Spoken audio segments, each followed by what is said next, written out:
गणनायकाय गणदैवताय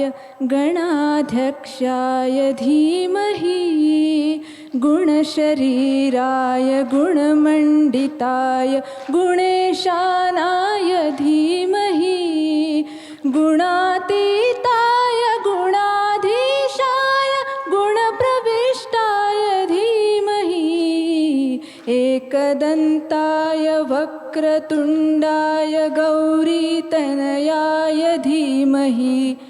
गजेशानाय भालचन्द्राय श्रीगणेशाय धीमहि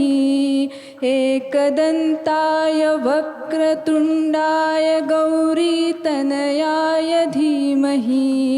गजेशानाय भालचन्द्राय श्रीगणेशाय धीमहि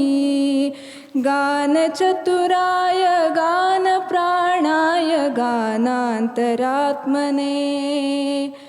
गानोत्सुखाय गानमत्ताय गानोत्सुखमनसे गुरुपूजिताय गुरुदैवताय गुरुकुलत्सायिने गुरुविक्रमाय गुह्यप्रवराय गुरवे गुणगुरवे गुरुदैत्यकलक्षेत्रे गुरुधर्मसदाराध्याय गुरुपुत्रपरित्रात्रे गुरुपाखण्डखण्डकाय गीतसाराय गीततत्त्वाय गीतगोत्राय धीमहि गूढगुल्फाय गन्धमत्ताय गोजयप्रदाय धीमहि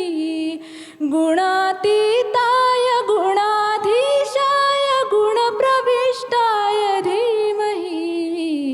एकदन्ताय वक्रतुण्डाय गौरीतनयाय धीमहि गजेशानाय भालचन्द्राय श्रीगणेशाय धीमहि एकदन्ताय वक्रतुण्डाय गौरीतनयाय धीमहि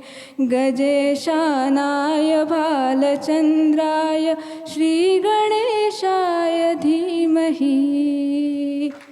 धन्यवाद।